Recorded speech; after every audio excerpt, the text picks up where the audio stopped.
유대인들은요, 우리 자녀들을 향한 사랑이 아주 지극합니다.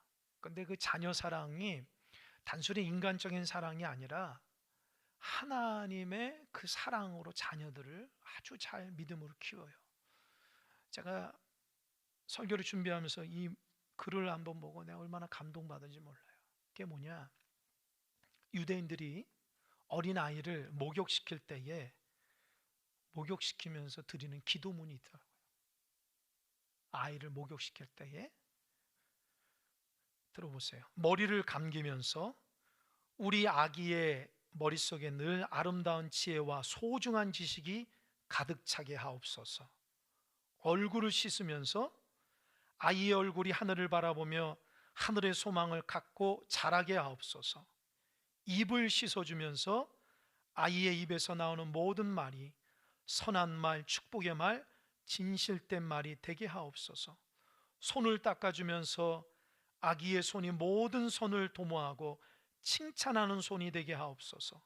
가슴을 씻어주면서 우리 아기 가슴에는 나라와 민족이 들어서게 하시고 오대양 육대주를 가슴에 품고 살게 하옵소서. 배를 씻어주면서 우리 아기의 오장육부는 늘 건강하고 튼튼하게 자라게 하여 주옵소서. 생식기를 씻어주면서 우리 아기가 자라나 이 거룩한 성기관을 통해 거룩한 백성을 만들고 축복의 자녀를 얻게 하옵소서. 엉덩이를 씻어주면서 교만하지 않고 겸손한 자리에 앉게 하옵소서. 등허리를 씻어주면서 보이는 부모를 의지하지 않고 보이지 않는 하나님을 의지하게 하옵소서. 발을 씻어주면서 이 아이의 부지런한 발을 통해 온 민족이 보다 풍성한 삶을 살게 하옵소서. 아멘. 자녀를 이렇게 키운 부모가 있다면 그 자녀가 어떻게 자라겠습니까? 날마다 아이를 씻어주면서 하나님의 이름으로 축복할 때에 이 자녀가 삐뚤어 나가겠습니까? 삐뚤어 나가고 싶어도 하나님이 부모의 기도 때문에 하나님이 돌보시고 인도하신 은혜가 있을 것입니다. 저는 부족하지만 여러분의 영적 부모라 생각합니다. 하나님의 말씀을 여러분에게 가르치고 여러분을 위해서 새벽마다 기도하는 영적 부모입니다. 여러분은 영적 아이라 생각이 됩니다. 영적 부모인 제가 여러분을 위해서 하나님 앞에 기도할 때에 여러분의 신앙이 아름답게 하나님 보시기에 반듯하게 하나님 원하신 대로 이쁘게 잘 자라는 주의 백성들 되시기 바랍니다. 그것이 하나님이 저에게 주시는 축복권이에요. 저에게 주신 기도권이라는 거예요. 여러분도 마찬가지예요. 자녀를 축복하시기 바랍니다. 주님의 이름으로 축복하시기 바랍니다. 자녀들이 어떻게 살아가는지 보십시오. 인생을 살아가면 사람들이 왜 살까? 행복을 위해서 살아가는, 행복을 위해서, 행복하기 위해서. 그래서 행복하기 위해서 살아가려면 행복은 그냥 주어지는 것이 아니라 절제하고 노력해야 돼요. 내가 놀고 싶어도 나의 목표를 위해서, 미래의 목표를 위해서 애쓰고 수고하는 거예요. 내가 건강을 위해서 내 먹고 싶은 대로 다 먹고 땀 흘리기 싫으면 그냥 누워있고, 그게 아니라 건강을 위해서는 나의 몸이 안 좋은 거 절제하고 또 땀을 내서 운동하고, 그래야지 나에게 건강이 있듯이 내 행복을 위해서는 노력이 필요한 거예요. 여러분 행복하십니까? 어떠십니까? 행복을 위해서 무엇을 투자하십니까? 그냥 대충대충 살아가십니까? 아니면 진짜 행복을 위해서 무엇인가 노력하고 애쓰십니까? 여러분, 신앙도 행복을 위한 것입니다. 꼭 기억하세요. 신앙도 행복을 위한 거예요. 그런데 간혹 가다 보면, 글쎄요, 여러분도 그런 생각하시는 분이 있는지 모르겠지만 그런 생각하는 신앙인들도 있어요. 내가 신앙생활 열심히 하면 내 행복은 접어두어야 된다, 그렇게 생각하시는 분도 있어요. 내가 내 행복을 위해서 신앙생활을 잘하면은 좀 행복을 접어둬야 된다고 생각해요. 예를 든다면 공부하는 학생이 시험을 앞두고 주의 전에 와서 예배합니다. 그러면서 하나님 앞에 기도하면, 하나님, 제가 다른 친구들은 다 열심히 공부하는데 저는 이 시간 하나님 앞에 예배하니까 하나님, 제가 내 행복을 잠깐 접어두고 하나님 앞에 예배합니다. 나를 축복해달라고. 그렇게 생각하시는 분도 있을 거예요. 또 어떤 분은 직장에서 나가서 야근하거나 열심히 하면 수당을 받고, 또 사업하신 분은 주일날에도 열심히 사업을 하면 많은 수익을 창출할 텐데, 내가 주의 전에 와서 예배하면, 하나님, 내가 이 시간에 열심히 일하면 돈 많이 벌지만 내가 하나님 앞에 행복을 잠깐 접어두고 예배합니다. 그렇게 생각하신 분이 있습니까? 또 사람과의 좋은 관계를 통해서 오늘처럼 좋은 날씨에 친구들과 함께 산으로 가고 골프도 치러 가고 여행도 다니면서 좋은 시간을 나누면 좋겠지만, 내가 주의 전에 와서 하나님, 내가 친구들과 약속이 다 끊고 내가 행복을 잠깐 접어두고 주님 앞에 예배하니까 주님, 나 축복해 주세요 라고 기도하는 분도 있을 겁니다. 여러분, 어떻습니까? 맞습니까? 맞지 않습니까? 어떠십니까? 일면 맞는 부분이 있어요. 어떤 부분이 맞을까요? 어떤 부분이? 잘 들어보세요. 내 중심으로 신앙생활하는 사람에겐 그게 맞는 소리예요. 내 중심으로 신앙생활하는 사람에게는 하나님보다 공부가 앞서고, 돈이 하나님보다 더 좋고, 사람과의 관계가 하나님보다 더 좋으면 그거 맞는 거예요. 내가 그걸 얻기 위해서 예배도 내 행복을 접기 위해서 잠깐 드리는 그것이라 생각하는 거예요. 그러나 반대로 하나님 입장에서는 틀리는 거예요. 왜요? 행복을 누가 주시는 거예요? 하나님 주시기 때문입니다. 여러분, 신앙생활 하면서 그 생각 해보셨습니까? 하나님이 정말 내 행복을 위해서 신앙생활 하는 것인가? 여러분, 하나님이 여러분이 행복을 위해서 신앙생활 하는 걸까요? 아니면 너 행복을 포기하고 나한테 신앙생활 하라고 얘기하는 걸까요? 신명기 10장 13절 자막 한번 띄워주세요. 신명기 10장 13절, 오늘 본문 13절 한번 읽어보겠습니다. 시작. 내가 오늘 내 행복을 위하여 내가 명하는 여호와의 명령과 규례를 지킬 것이 아니냐. 뭐라고 그랬어요? 내가 오늘 너 행복을 위하여. 하나님은 우리에게 행복하기를 원하신다는 거예요. 착각하지 마세요. 바쁜 시간 여기 딱 내가지고 예배하는 것이 내 행복을 접어두기 위해서 온 것이 아니라 오히려 반대로 내 행복을 위해서 오늘 우리 이 자리에 있다는 거 꼭 기억하시기 바랍니다. 하나님은 우리의 행복을 얼마나 관심 있게 보는지 몰라요. 신앙생활이 힘들고 어렵고 때로는 귀찮고 번거롭고 그렇게 느낄지 모르지만 하나님 입장에서 뭐라고 그래요? 신앙은 너 행복을 위해서 주어진 거라고요. 하나님께서 오늘 말씀을 통해서 우리에게 주시는 메시지는 우리 행복이에요. 여러분, 정말 행복하기 위해서 어떻게 살아갈까? 오늘 본문의 주제가 행복이에요. 여러분, 오늘 말씀을 잘 들으면 여러분의 행복이 무엇인가를 알게 될 겁니다. 오늘 말씀에 신명기는 이스라엘 백성이 출애굽해서 애굽에서 430년 동안 종살이하다 하나님의 특별한 은혜로 출애굽했어요. 그래서 광야 40년을 지내면서 이제 하나님이 약속하신 가나안 땅에 이르렀을 때에 모세가 40년 동안 광야 생활을 정리하면서 이스라엘 백성이 하나님 약속한 가나안 땅에 들어가면 행복하기 위한 원리를 얘기하는 게 신명기예요. 어떻게 하면 행복할 거 있어? 가나안 땅이든 행복할 거. 그거를 잘 명령해 주는 게 오늘 본문의 말씀이에요.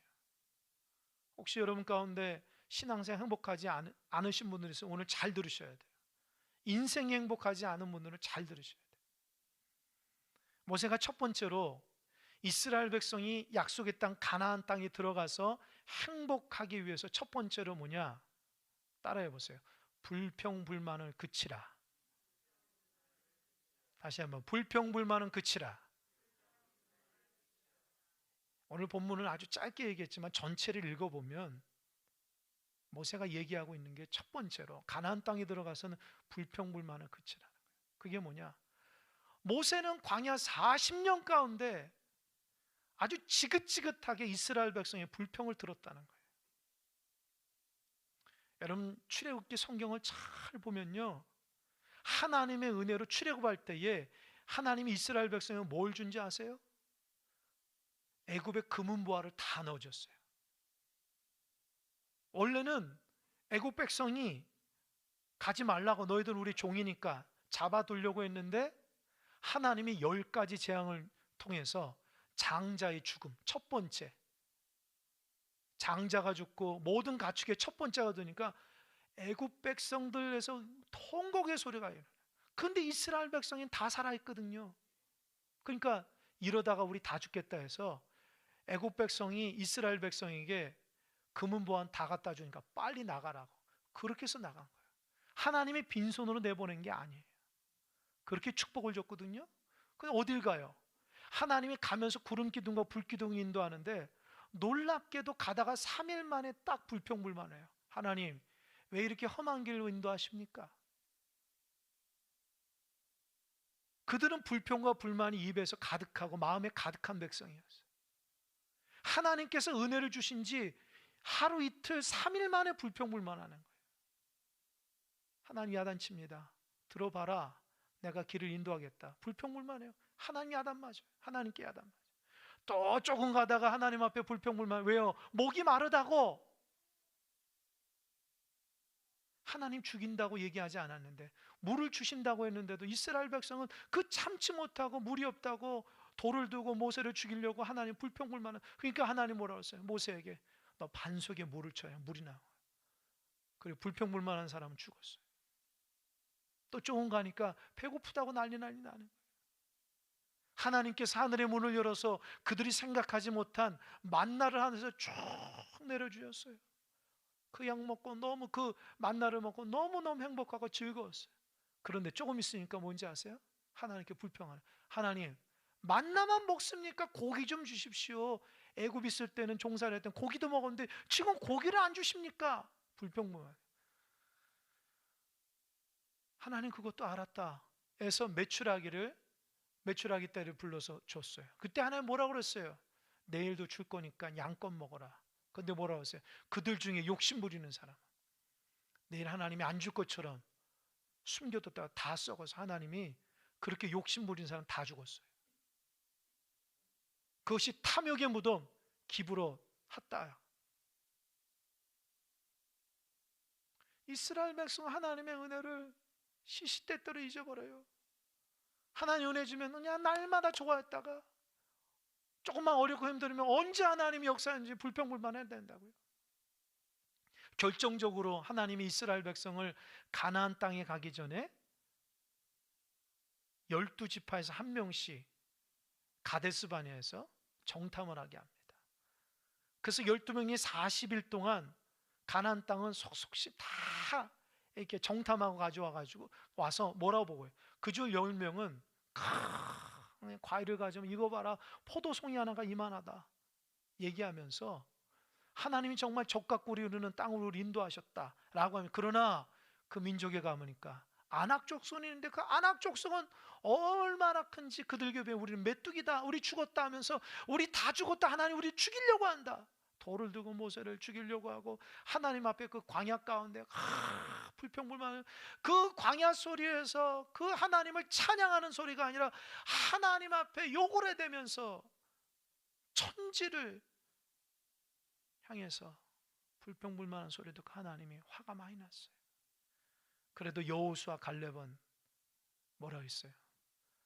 가보니까 정말 하나님 축복의 땅이고 아까 말한 것처럼 안악조선이 있어요. 그러나 하나님이 함께하면 그들은 우리의 밥입니다. 반드시 하나님께서 그들이 믿는 신보다 우리 하나님 더 크시니 가서 우리가 잘 살 수 있습니다. 믿음의 소리를 외쳐도 믿음의 소리를 외친 사람은 쳐다도 안 보는 거예요. 그때 하나님 모세에게 얘기합니다. 모세야, 내가 이 백성 다 죽이고 새롭게 너를 민족을 만들 거다. 그때 모세가 얼마나 성숙한지 몰라. 하나님, 안 됩니다. 하나님이 이제껏 이스라엘 백성 인도해 주셨는데 하나님이 광야에서 주의 백성들을 다 죽이면 다른 민족들이 뭐라 하겠습니까? 저 민족의 신은 백성들을 광야에서 죽이는 하나님 영광 가립니다. 하나님 불쌍히 여겨달라고 그렇게 하나님 앞에 기도하니까 하나님이 그 벌을 거둬들이고 어떻게 하냐? 알았다 하면서 그들이 40일 동안 정탐하는데 그러면 광야로 다시 돌이켜서 하루를 1년으로 40년 동안 가나안 땅 들어가기 전에 뺑뺑뺑뺑 훈련받았어요. 그게 하나님 주시는 벌이에요. 그리고 나서 이제 오늘 본문의 말씀의 위치는 1세대 하나님 앞에 불평불만된 부모 세대가 다 죽고 2세대 3세대가 모세 앞에 지금 서 있는 거예요. 그러면서 모세가 얘기해요. 너희들 부모는 하나님의 은혜를 받았지만 시시때때로 불평불만해서 다 광야에서 죽었다. 너희들 가나안 땅에 들어가면 동일하게 어렵고 힘들어도 하나님 앞에 불평불만하지 말고 하나님의 은혜를 바라보며 살아갈 때에 행복한 삶이 주어진다라고 얘기하는 거예요.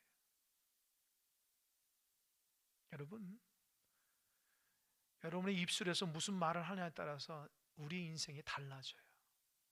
축복의 말을 하면 나에게 축복의 인생이 되고 저주의 말은 내가 저주의 인생이 되고 불평불만하면 내가 그런 인생이 되는 거예요. 아까 읽었던 유대인의 아기모욕 기도문에서 세 번째 있잖아요. 입을 씻어주면서 아이 입에서 나오는 모든 말이 선한 말, 축복의 말, 진실된 말이 되게 하옵소서. 유대인들은 알았어요.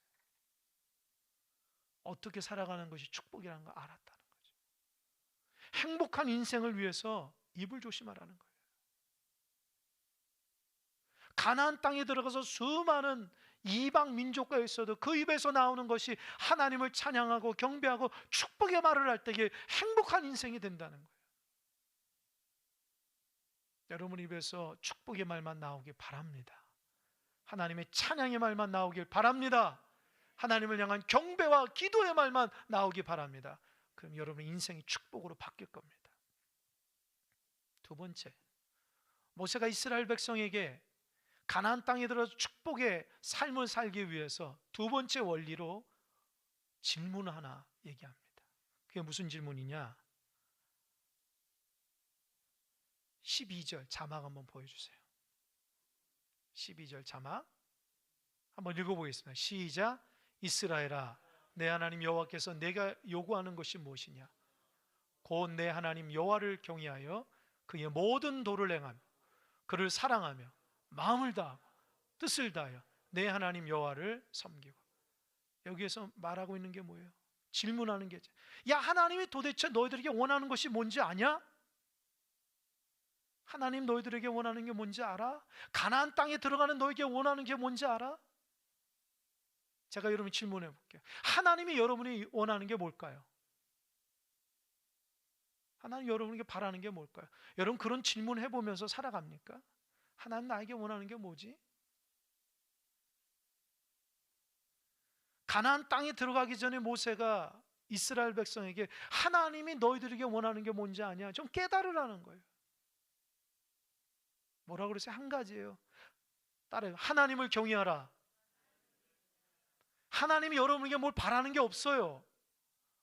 뭘 이루고 무슨 업적을 내고 무엇을 세우고 무엇을 만들고 그거 아니에요. 한 가지예요. 하나님을 경외하라는 거예요. 이 경외라는 말이 뭐예요? 하나님을 사랑하라는 거예요. 진짜 사랑하라는 거예요. 높이라는 거예요. 이 경외라는 말이 하나님이 두려워서가 아니라 너무 거룩하신 분이라서 감히 하나님 앞에 얼굴을 들지 못하고 무릎을 꿇고 말씀하옵소서 이렇게 경외로운 마음을 갖고 있는 것이 이 단어의 뜻이에요. 여러분 TV에서 보니까 이 경외로운 모습이 많이 보여요. TV에서 그런 모습 봤어요? 북한 보세요. 김정은이 탁 가니까 모든 사람이 와 열광스럽게 울잖아요. 그 사람들이 억지로 그런 게 아니에요. 진짜 그런 거예요. 그들은 어려서부터 그렇게 훈련을 받았기 때문에 진짜 눈물을 우리는 저거 가짜 눈물 아닌가 막 흔드는 거 아니에요. 놀랍게도 그게 경외예요. 경외. 우리가 하나님 앞에 그런 모습을 보이라는 거예요.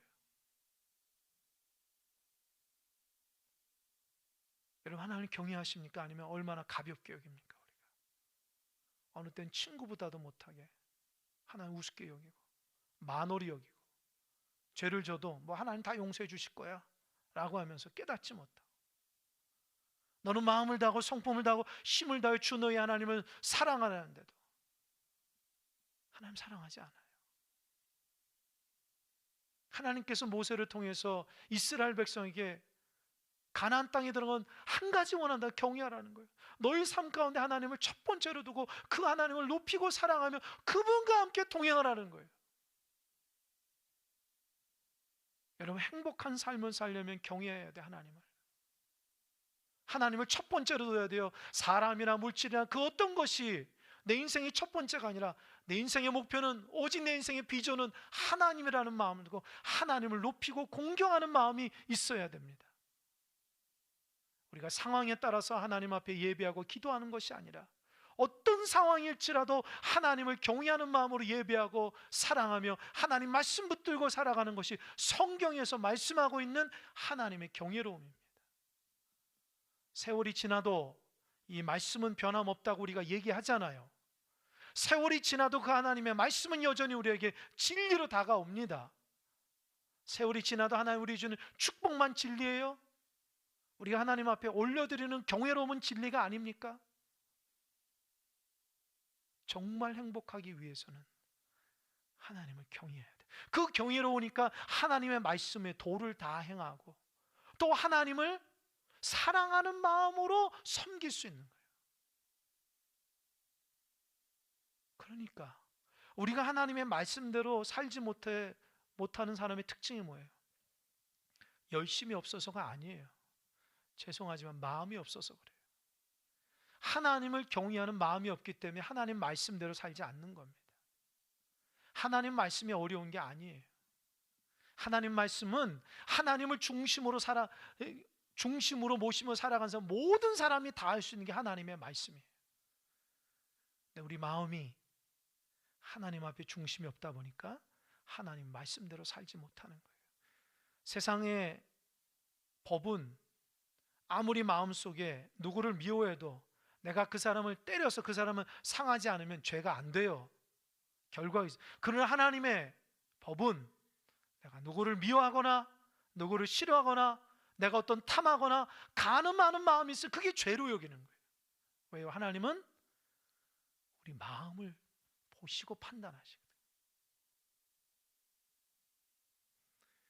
그러니까 정말 하나님께서 이스라엘 백성이 가나안 땅에 들어가서 원하는 게 뭐예요? 행복한 삶은 너 하나님을 경외하라는 마음을 가지라는 거예요. 여러분들 신앙생활 정말 잘하려면 하나님을 경외해야 됩니다. 하나님을 높여야 돼요. 하나님을 경외로운 마음이 없이 예배하면 어찌 예배가 될 수 있을까요? 하나님 경외하지 않는 마음을 어찌 우리의 신앙생활을 할 수 있어요? 하나님 경외롭지 않으면 내 우선순위에 다 밀려있기 때문에 하나님이 제대로 보이지 않습니다. 그러면서 모세는 13절 이후부터 하나님을 경외해야 되는 이유에 대해서 얘기해. 첫 번째 뭐라 얘기하냐? 하나님은 창조자라는 거예요. 가나안 땅에 들어가면 가나안 7 족속이 있는데 7 족속이 믿는 7 신이 있는데 그 신과 하나님 비교하지 말라는 거예요. 하나님은 창조자이기 때문에 경외하라는 거예요. 여러분, 하나님이 창조자고 전능하신 분을 믿으십니까? 하나님 못하시는 것 없다 믿으십니까? 그렇다면 그분을 경외하시기 바랍니다. 그분을 우상과 비교해서 못하다고 여기지 마십시오. 하나님 창조자이기 때문에 그분을 경외해야 돼요. 두 번째 모세가 얘기하고 있는 부분이 뭘까요? 하나님이 이스라엘 백성을 사랑해서 선택했기 때문에 하나님을 경외하라는 거예요. 하나님이 수많은 민족 중에서 하나님이 이스라엘 백성 그 연약한 민족을 딱 선택해서 선민으로 만들어 그 은혜를 알라는 거예요. 제가 말씀 묵상하면서 저를 비롯한 우리 성도들이 이 땅의 신앙인들이 자꾸 잊어버리는 게 뭐냐? 은혜를 잊어버리는 거예요. 여러분, 어떻게 신앙생활 했어요? 여러분, 어떻게 교회에 첫걸음을 들였었습니까? 그거 하나님의 은혜잖아요.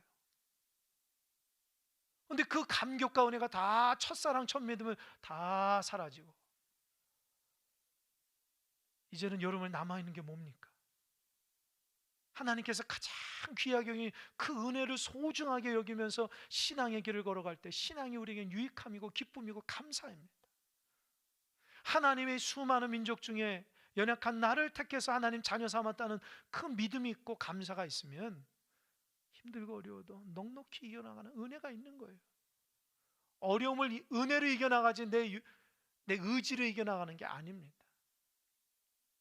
세 번째, 모세가 얘기합니다. 너희들이 하나님을 경외하는 것은 하나님은 공의롭고 사랑이 많다는 거예요.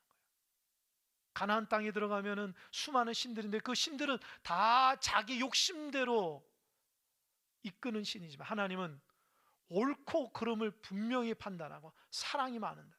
그래서 뒤에서 쭉 읽어보면 하나님은 나그네를 사랑하고 고아와 과부를 불쌍히 여긴다는 거예요. 너희들도 나그네를 대접할 줄 알고 고아와 과부를 사랑할 수 있는 주의 백성이 되라고 말씀하고 있습니다. 가나안 땅에 그 신들은 그러지 않는다는 거예요. 여러분, 신앙생활할 거 옳고 그름을 분명히 알시기 바랍니다. 옳은 거는 옳은 것이고 잘못된 건 잘못된 거예요. 그 옳고 그름이 분별하지 못하면 하나님을 제대로 섬길 수가 없어요. 내가 원하는 거, 내가 좋은 것이 옳은 겁니까? 하나님이 좋은 것이 옳은 겁니까?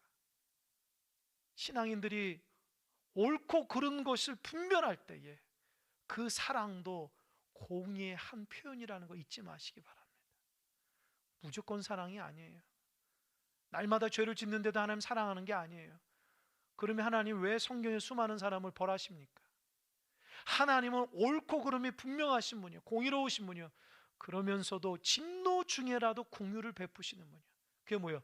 돌이켰을 때의 하나님의 은혜가 사랑이 있다는 거예요. 죄를 졌는데도 하나님 사랑하시는 분이 아니에요. 하나님의 분명한 메시지는 그 하나님 뜻을 깨닫고 돌이켜며 회개했을 때에 그 무궁무진한 하나님의 사랑이 있다는 겁니다. 탕자의 비유 보십시오. 탕자의 비유. 누가복음 15장에서 탕자가 돌아와서 죄를 회개했습니까? 안 했습니까? 회개했어요? 안 했어요? 회개했잖아요. 그래서 돌이켜서 하나님 은혜가 임한 거예요. 죄가 있으면 하나님 어떻게 사랑하겠습니까? 죄를 깨닫고 회개할 때 하나님의 그 놀라운 사랑이 있다는, 그걸 알아야지 가나안 땅에 행복한다는 거예요. 네 번째는 모세의 중심이 들어가는데, 모세가 그렇게 얘기해요. 너희들 애굽 땅에 맨 처음에 들어갈 때에 야곱의 가족 70명이 들어갔어요. 그래서 세월이 흘러서 이 애굽에서 출애굽할 때는 장정만 60만 명, 가족까지 하면 200만 명이 되는 하늘의 별과 같이 수많은 민족을 하나님께서 주셨다는 거예요.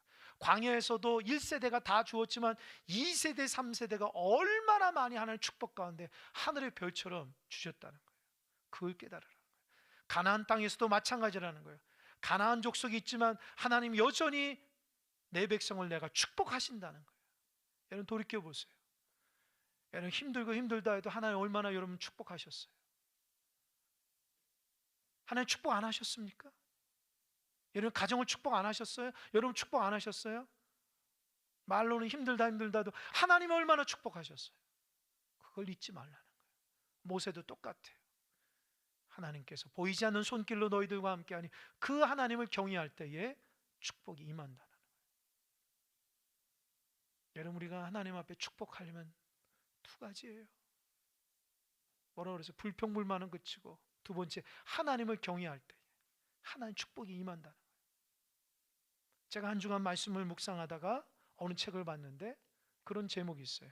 신앙생활하는 신앙인의 세 가지 유형이 있다는 거예요. 얼마나 흥미로운 제목이에요. 그래서 그걸 읽어봤더니 신앙생활하는 신앙이 세 가지 유형이 있대요. 첫 번째, 자기 중심으로 신앙생활하는 사람이 있다는 거예요. 그러니까 모든 것은 내 중심이에요.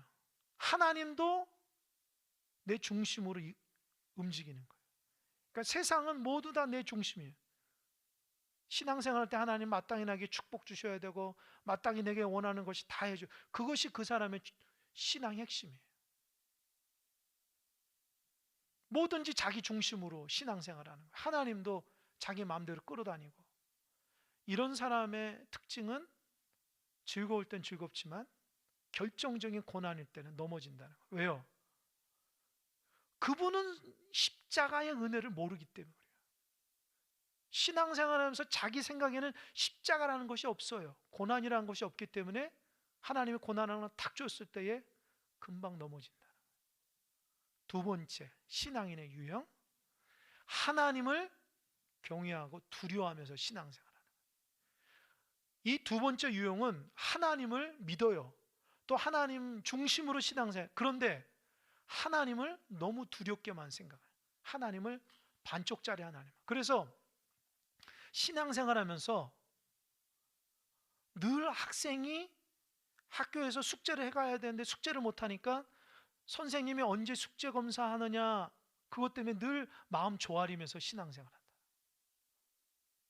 내가 하나님 뜻대로 살지 못했는데, 내가 이것도 못하고 저것도 못하는데 하나님이 날 벌하면 안 되는데, 그래서 늘 기쁘지 않고 감사하지도 않고 두려움 가운데, 하나님 나를 벌할 것 같은 그 두려움 가운데 숙제에 밀린 아이가 눈치를 보듯이 그렇게 하나님 앞에 요리 눈치 저리 눈치 보면서 기쁨과 감사가 없이 신앙생활하는 신앙인들도 있다는 거예요.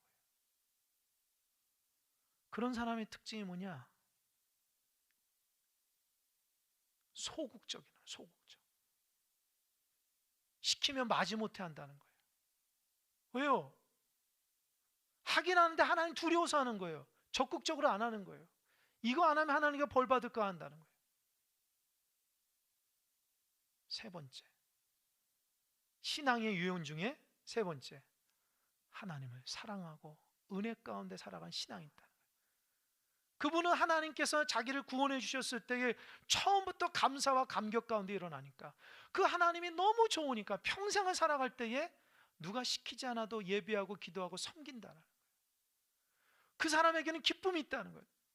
다른 사람이 알지 못하는 기쁨이. 왜요? 하나님이 좋으신 분이니까. 그런 사람은 늘 하나님과 함께하길 좋아하고 하나님 말씀대로 순종을 좋아하고 좋으신 하나님과 늘 동행하기 원한다. 그런 사람의 특징은 감사와 기쁨이 있다. 제가 글을 읽으면서 어쩜 이게 나한테 하는 소리구나. 여러분 세 번 중에 어디입니까? 첫 번째예요. 여러분 중심으로 신앙생활 하신 분이에요. 두 번째, 하나님 알아도 두렵고 무서워서 소극적으로 끊을 수는 없기 때문에 그렇게 질질 끌려다니는 신앙님. 세 번째, 감사하고 기뻐하며 누가 뭐래도 난 하나님을 찬양하고 경배하는 기쁨의 길을 걸어가는 신앙인입니까? 원하기는 세 번째 신앙인들 다 되시길 바랍니다. 아멘. 결론을 맺겠습니다. 여러분 연세가 드신 분들 보면 노후를 대비하시려고 많이 노력하시더라고요. 건강도 막 챙기시고, 뭐 차를 타고 가도 그냥 걸어 다니려고 왜요? 건강을 위해서. 노년에 아프지 않으려고. 또 어떤 분들은 연금도 많이 들어놓고 노년에 궁핍하면 안 되니까 그렇게 하는 거예요. 제가 여러분 질문하겠습니다. 그럼 여러분은 정말 하나님 앞에 행복한 신앙생활을 위해서 어떻게 투자하십니까? 하나님 앞에 행복한 신앙생활을 위해서 여러분 준비하는 게 뭐가 있습니까? 노후 대책을 위해서도 정신없이 무엇인가 준비하는데 우리가 하나님 앞에 갈 때까지 행복한 신앙생활을 위해서 우리가 어떤 준비를 해야 되고 어떤 마음을 가져야 될까요? 여러분, 하나님께서 언제 우리를 부르실지 모르지만 부르실 때 부끄럽지 않은 행복한 신앙생활 하시다가 하나님 앞에 기쁨으로 천국 가는 여러분 다 되시길 바랍니다. 사단은 우리 행복을 빼앗습니다. 그런데 하나님 우리에게 행복하기 위해서 하나님 말씀을 주시는 거예요. 그 말씀대로 살아가면 행복은 넝쿨째 들어온다는 것 깨닫고 여러분의 삶 가운데 행복한 신앙이 다 되시기를 주님의 이름으로 간절히 축원합니다. 아멘. 기도하겠습니다.